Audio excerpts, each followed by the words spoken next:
Hello guys, कैसे हो आप सब। आई होप आप सब बहुत अच्छे हो। रात के 3 बज चुके हैं और मैं ये वीडियो रिकॉर्ड कर रही हूँ क्योंकि आप सबका जो स्ट्रेस लेवल है ना बहुत ही ज़्यादा बढ़ते जा रहा है। क्योंकि 8 दिन बाकी है एग्ज़ाम में एंड सबके जो है मैसेजेस आ रहे हैं कि मैं खा नहीं रहा हूँ, मैं नींद नहीं कर रहा हूँ क्योंकि एग्ज़ाम आ रहा है एंड बहुत ज़्यादा डर लग रहा है। ऑनलाइन एग्ज़ाम मैं पहली बार दे रहा हूँ, पता नहीं कैसे होगा। अभी तक मेरी प्रिपरेशन पूरी हुई नहीं है, हमारे पास बहुत ही कम समय बचा है। तो गाइस देखो, आपके पास जो टाइम है ना वो बहुत है, 8 दिन बहुत है एंड आपको टेंशन लेने की ज़रूरत नहीं है। उल्टा प्रेशर में आके ना हम बहुत अच्छे से प्रिपरेशन करते हैं एंड फिर मार्क्स भी बहुत अच्छी आती है। तो 8 दिन पहले है ना बहुत है, हम 8 दिन का जो है बहुत ही अच्छे तरीके से यूटिलाइजेशन कर सकते हैं। तो टाइम का बिल्कुल भी टेंशन मत लो, अच्छे से खाओ पियो एंड पढ़ो। हमें ना बिल्कुल भी फ़िक्र नहीं करनी है, हमारे पास 192 आवर्स है अभी भी एंड जो कि बहुत इनफ है। तो टेंशन नहीं लेना है हमें अभी। उसके बाद नेक्स्ट है make a target of contributing 8 hours daily to studies. देखो गाइज, अभी आपके पास 8 दिन बचे, ठीक है। पहले मैंने हमेशा से कहा है कि आप 2-3 घंटे पढ़ो चल जाएगा, लेकिन अभी 8 दिन बचे एंड आपको जो है अब थोड़ा ज़्यादा समय इन्वेस्ट करना होगा स्टडीज़ के लिए। तो ट्राई करो एटलीस्ट आप 8 आवर्स तो पढ़ने बैठते हो। 8 आवर्स कहूँगी मैं तब जाके 5 to 6 आवर्स पढ़ोगे। तो अभी जो है आपको आपका जो पढ़ने का टाइम है वो थोड़ा इंक्रीज़ करना होगा। उसके बाद नेक्स्ट है try to complete 1 subject in 2 days और डेली डू 3 सब्जेक्ट। अब देखो गाइस, हमारे पास 8 दिन है, सब्जेक्ट 4, तो यहाँ पे एक सब्जेक्ट को 2 दिन में कंप्लीट करना होगा। हमारे पास कोई ऑप्शन है भी नहीं, कुछ स्टडी आवर्स अपने इंक्रीज़ करने होंगे। अब आप कहोगे 2 दिन में एक सब्जेक्ट कैसे होगा, डेफिनेटली हो जाएगा, ऐसी बड़ी बात नहीं है। Business communication and business economics आप 2 दिन में उड़ा सकते हो, तो उसका टेंशन मत लो। या तो आप ऐसे कर सकते हो कि डेली तीनों सब्जेक्ट करते हो, फिर आपका जो ध्यान है कहीं ना कहीं तीनों सब्जेक्ट में रहेगा, तो आप कंफ्यूज भी होंगे। क्यों कंफ्यूज होंगे?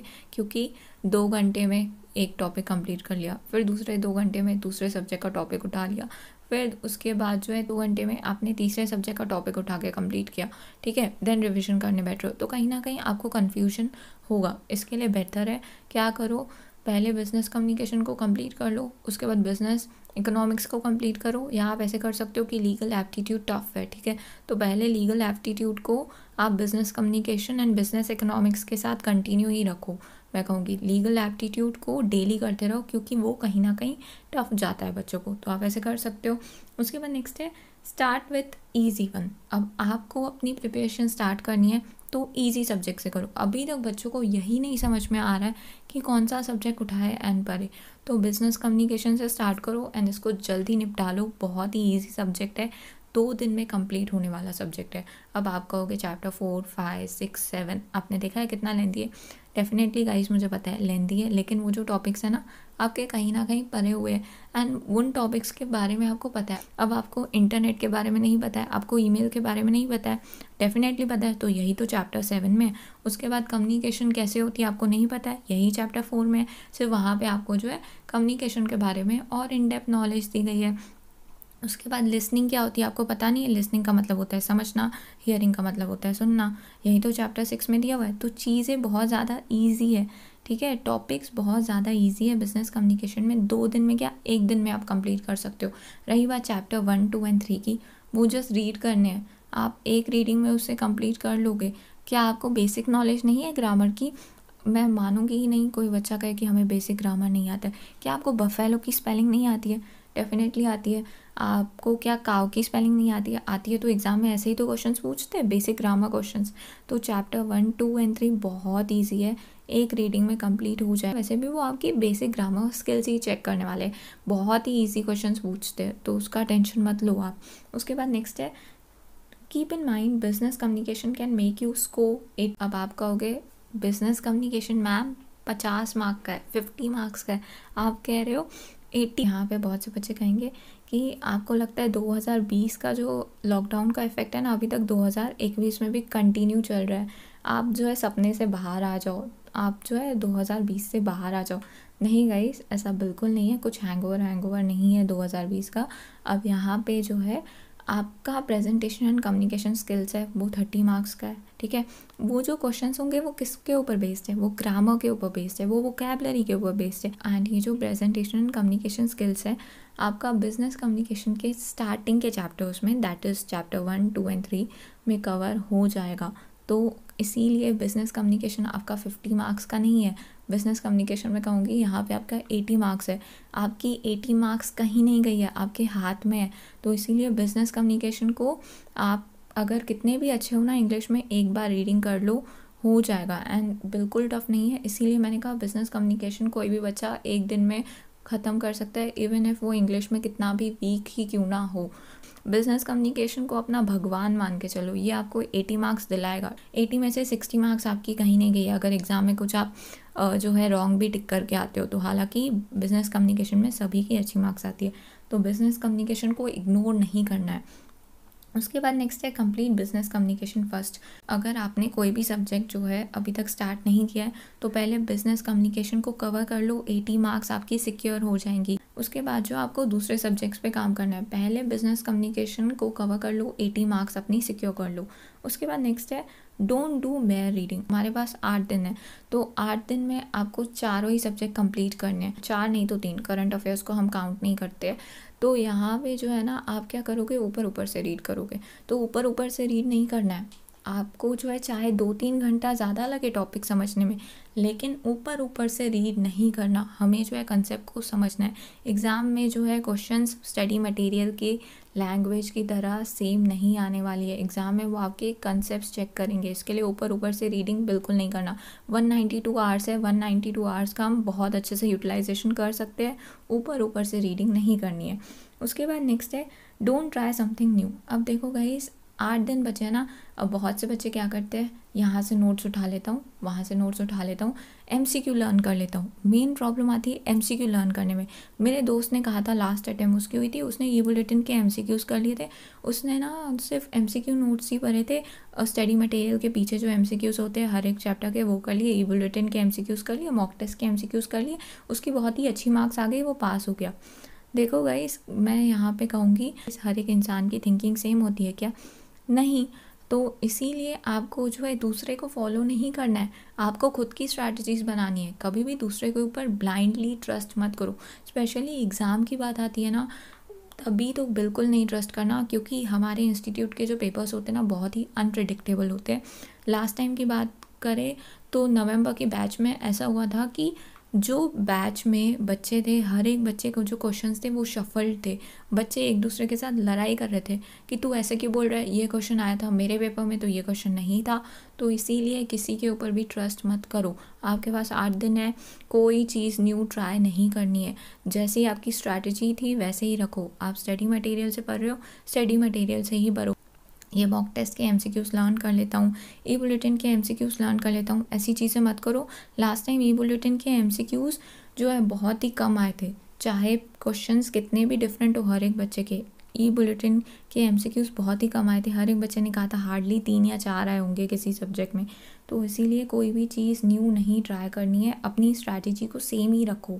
उसके बाद नेक्स्ट है try to solve logical reasoning without calculate. यहाँ पे देखो गाइस, अगर आपका लॉजिकल रीजनिंग पहले से ही कवर हो गया है, आपने सम्स की प्रैक्टिस करके रखी है, तो आप लॉजिकल रीजनिंग को अभी विदाउट कैलकुलेटर सॉल्व करने की कोशिश करो। आई नो बहुत ही डिफ़िकल्ट टास्क है, logical reasoning is not everyone's cup of tea. हम उसको ईजीली सॉल्व नहीं कर सकते and mentally without pen paper solve करना बहुत डिफ़िकल्ट है। बट गाइस आप ट्राई करो, हैबिट लग जाएगी, एटलीस्ट आपकी जो है कुछ मार्क्स तो सिक्योर हो जाएगी। एंड कहीं ना कहीं आपका लॉजिकल रीजनिंग पहले से ही कवर्ड है, तो वो आपके लिए एडवांटेज है। तो आप मेंटली सॉल्व कर लोगे, थोड़ी दिक्कत आएगी बट हो जाएगा आपसे सॉल्व। वो आपके लिए एडवांटेज है कि आपका लॉजिकल रीजनिंग कवर्ड है। तो इसके लिए अभी विदाउट कैलकुलेटर प्रैक्टिस करो।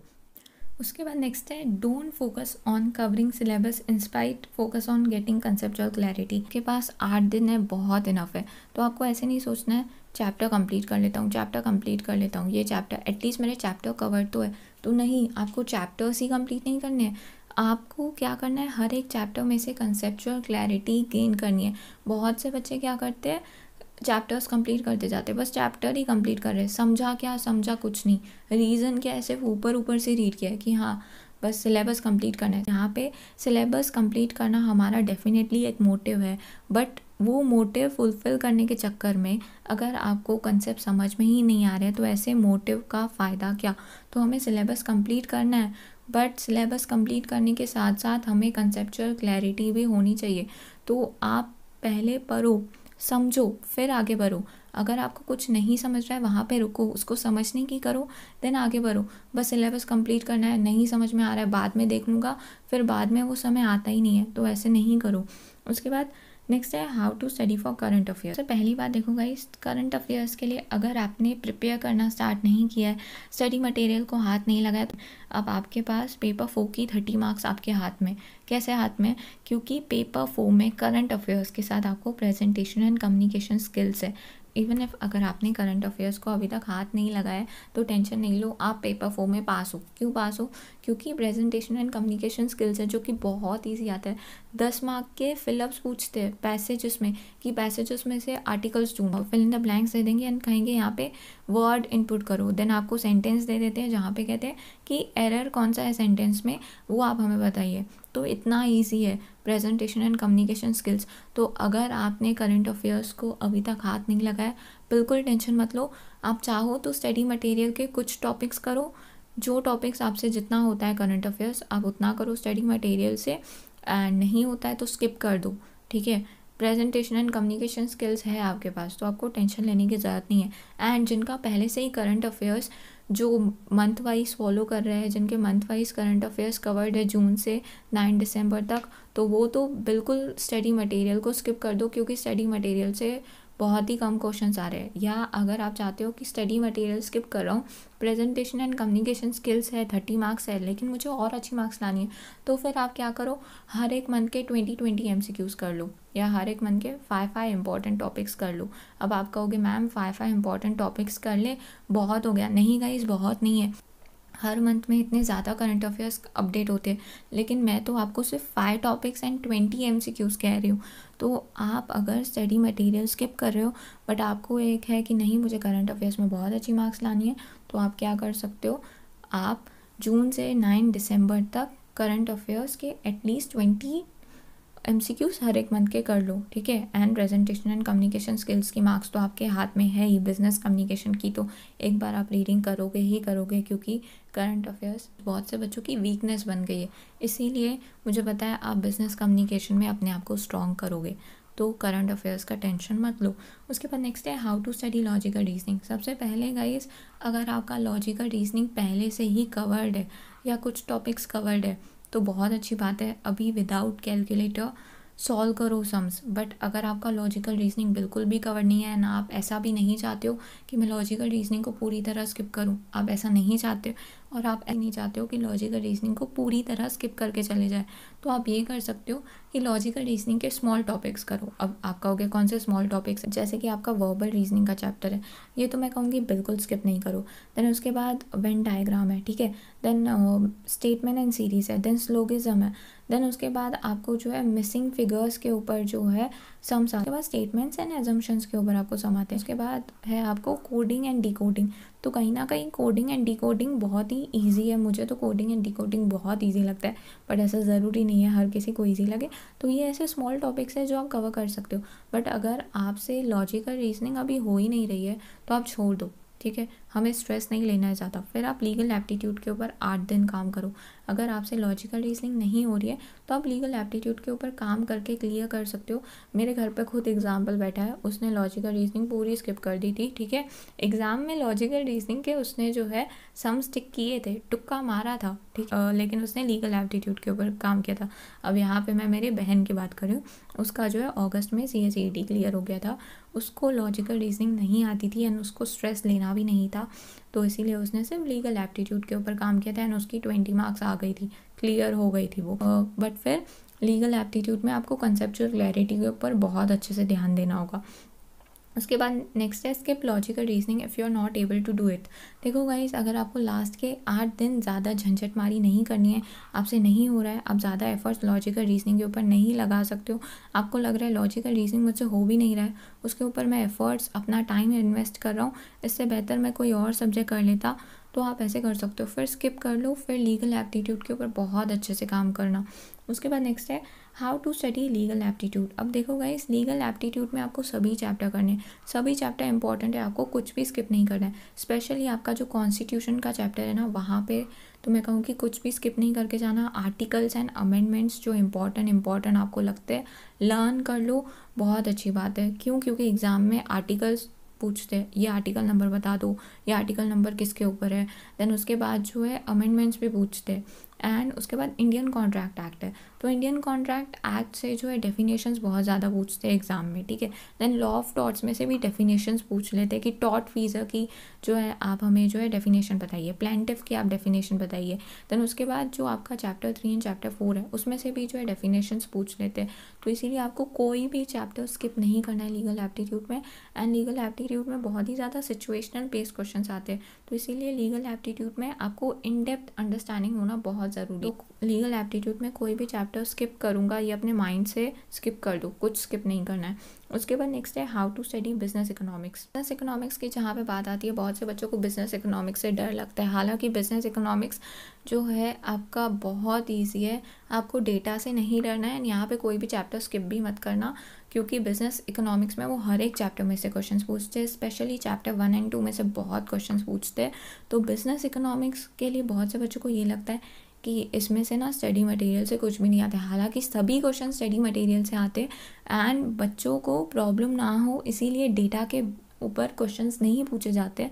बट तभी भी बच्चों को ये माइंड में बैठ गया कि बिजनेस इकोनॉमिक्स जो है बाहर से आता है। क्यों? क्योंकि बहुत से बच्चों ने इन पास्ट बोला हुआ है कि बिजनेस इकोनॉमिक्स बाहर से आता है। अब देखो गाइस, कोई भी आपको आपकी गलतियाँ नहीं बताएगा। मैं आपको अपनी गलतियाँ क्यों बताऊंगी कि मैंने क्या गलतियाँ की हुई है इन पास्ट, मैं कभी नहीं बताऊंगी कि मैंने ऊपर ऊपर से रीडिंग की थी, एग्ज़ाम में मुझे क्वेश्चन समझा ही नहीं। मैं तो ब्लेम डायरेक्टली डाल दूंगी कि एग्ज़ाम जो है बाहर से आया था, आउट ऑफ सिलेबस आया था। ये हम बच्चे रह चुके हैं तो हमने भी ऐसा किया हुआ है। तो इसीलिए आपको किसी के ऊपर भी ट्रस्ट नहीं करना है, ठीक है। आप ये मत सोच के चलो कि बिजनेस इकोनॉमिक्स स्टडी मटेरियल से नहीं आता है। अगर स्टडी मटेरियल से नहीं आता तो स्टडी मटेरियल क्यों दिया हुआ है, ठीक है। एंड फिर इतनी ज़्यादा परसेंटेज क्यों आई है पासिंग की? तो बिजनेस इकोनॉमिक्स स्टडी मटेरियल से ही आता है। ऊपर ऊपर से रीडिंग करोगे तो आपको हमेशा लगेगा स्टडी मटेरियल से नहीं आया। तो बिजनेस इकोनॉमिक्स में ऊपर ऊपर से रीडिंग नहीं करना। हमारे पास 8 दिन है, इसका मतलब ये नहीं है कि ऊपर ऊपर से रीडिंग करोगे, नहीं। अब रही बात कौन सा चैप्टर स्किप करे, सबसे पहले मैं कहूँगी डेटा सारे चैप्टर्स की स्किप कर दो, क्योंकि डेटा याद होती नहीं है, एग्ज़ाम में वो पूछते भी नहीं है। तो डेटा को स्किप कर दो। और चैप्टर 5 में जहाँ जहाँ आपको स्कीम्स दिखे, 5 ईयर प्लान्स दिखे, balance of payment, foreign investment, ये टॉपिक्स को करो। बट अगर आपको डेटा दिखती है उसको इग्नोर मार के चले जाओ। चैप्टर 4 में भी आपको डेटा दिखती है स्टार्टिंग के पेजेस में, कितनी बैंक्स थी एंड बैंक्स का इतना टर्नओवर है। वो कभी नहीं पूछते एग्जाम में, किसको याद होने वाला है टर्नओवर, तो उसको भी स्किप कर लो। बैंक्स क्या होती है, उनका काम क्या होता है, कोऑपरेटिव बैंक्स क्या होती है, इंश्योरेंस सेक्टर क्या होता है, म्यूचुअल फंड्स क्या होते हैं, आप उसके ऊपर ध्यान दो, ठीक है। वेंचर कैपिटल स्कीम क्या है। देन उसके बाद चैप्टर 3 में आपको fiscal deficit, capital expenditure, revenue expenditure, capital budget, revenue budget, तो ऐसे आप कंसेप्ट्स के ऊपर ध्यान दो, ना कि डेटा के ऊपर। स्किप कुछ नहीं करना है, आपको सभी चैप्टर्स पे ध्यान देना है। बिजनेस एनवायरनमेंट में भी यही बात है, कुछ भी स्किप नहीं करना है। हालांकि बिजनेस इकोनॉमिक्स अगर आपको टफ जा रहा है तो बिजनेस एनवायरनमेंट में स्ट्रांग हो जाओ, मैं कहूँगी।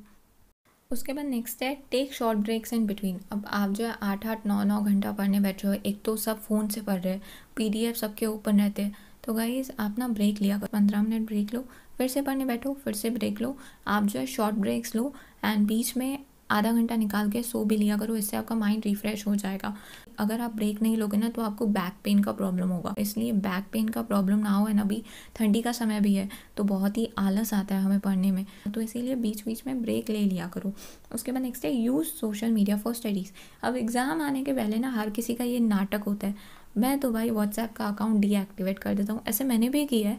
मैं सोशल मीडिया से इनएक्टिव हो जाता हूँ, ऐसा मैंने भी किया है। बट एक टाइम आता है ना, एक मैच्योरिटी आ जाती है, तब आप समझ जाते हो कि मैं अपने ऊपर कंट्रोल कर सकता हूँ, तो मैं अपने आप को सोशल मीडिया से क्यों डीएक्टिवेट करूँ। 15 मिनट या 20 मिनट जो है मैं सोशल मीडिया को एक्सेस कर लूँगा। इवन सोशल मीडिया को जो है ज़रूरी नहीं है हम वीडियोज़ के लिए, रील्स के लिए ही देखें। बहुत से बच्चे जो बहुत ही पेजेस फॉलो करते हैं जहाँ पे CS की नोटिफिकेशंस आती रहती है, एंड अभी एग्ज़ाम के पहले तो बहुत ही नोटिफिकेशंस आ रही है। तो आप सोशल मीडिया से डीएक्टिवेट नहीं हुई है, सोशल मीडिया को अपनी स्टडीज़ के लिए यूज़ कर सकते हो, जैसे कि करंट अफेयर्स के लिए SSC एग्ज़ाम के पेजेस है, कॉम्पिटिटिव एग्ज़ाम के पेजेस है। तो सोशल मीडिया को आप डीएक्टिवेट ना करो, आप जो है अपने ऊपर कंट्रोल रखो मैं कहूँगी, एंड सोशल मीडिया को स्टडीज़ के लिए भी यूज़ कर सकते हो। उसके बाद नेक्स्ट है avoid investing more time in lectures.